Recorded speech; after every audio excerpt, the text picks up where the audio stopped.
தூய்மை சொல்லும் வாய்மை வெல்லும். மோடியின் திட்டம், நாடும் மக்கள் கூட்டம்.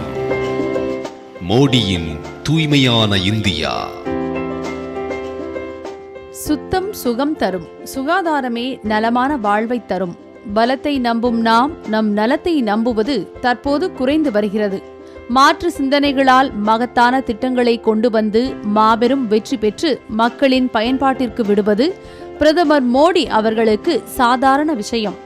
முன்பு குஜராத் முதல்வராக இருந்த போதிலும் சரி, தற்போது பாரத பிரதமராக பதவியேற்ற பின்பும் சரி, மக்களின் நலனில் அக்கறை கொண்டு நிகழ்கால தேவைக்கு மட்டுமல்லாமல் எதிர்கால தேவைகளையும் கருத்தில் கொண்டு எத்தனையோ நலத்திட்டங்களை தீட்டி செயல்படுத்தியும் வருகிறார்.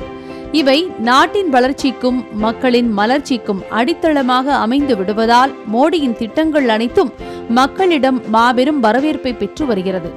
அந்த வரிசையில் மகாத்மா காந்தியின் கனவான சுத்தமான இந்தியாவை உருவாக்குவோம், சுகாதாரமாக வாழ்வோம் என்ற தேசப்பிதாவின் கனவை நனவாக்கும் எண்ணத்தில் களத்தில் இறங்கிய மோடி அவர்கள் காந்தி பிறந்த நாளான காந்தி ஜெயந்தி அன்று அவரின் நினைவிடத்தில் அஞ்சலி செலுத்திய மோடி அவர்கள் கிளீன் இந்தியா என்ற திட்டத்தை அறிமுகப்படுத்தினார்.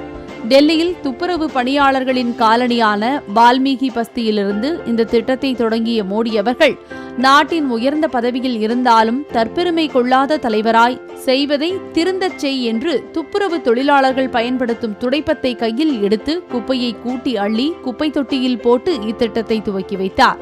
பிரதமர் மோடி அவர்களின் இச்செயல் போட்டோவிற்கு போஸ் கொடுப்பதற்காக என்று பொறாமைக்காரர்கள் விமர்சித்தாலும் பல தூற்றுதல்களை தூக்கி எறிந்து போற்றுதலுக்குரிய தலைவராய் வலம் வந்து கொண்டிருக்கும் பிரதமர் மோடி அவர்கள் பாரத மக்கள் ஒவ்வொருவரும் தங்கள் வீட்டை போல் நாட்டையும் சுத்தமாக வைத்துக் கொள்ள முன்வாருங்கள் என்று வேண்டுகோளும் விடுத்தார்.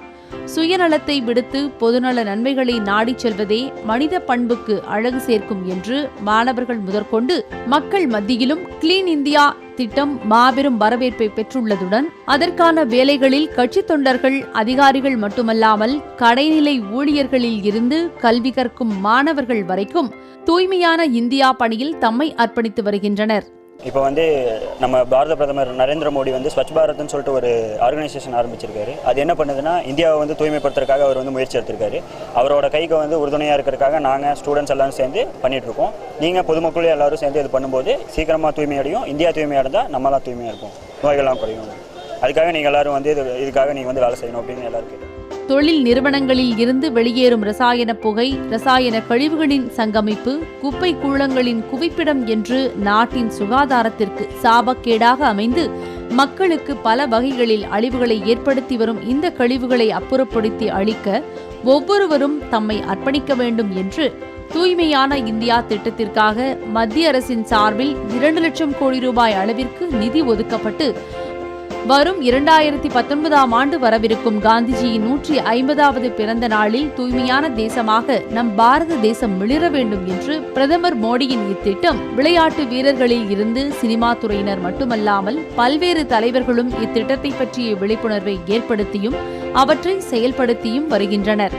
வாரத்தில் 2 மணி நேரமாவது தேவையை எதிர்பார்க்காமல் தூய்மையான இந்தியா திட்டத்தில் இணைந்து நாட்டிற்காக சேவையாற்றுங்கள் என்ற பிரதமர் மோடி அவர்களின் வேண்டுகோளுக்கு இணங்க பல இடங்களிலும் தூய்மைப்படுத்தும் பணிகளை பொதுமக்களும் சமூக ஆர்வலர்களும் செய்து வருகின்றனர்.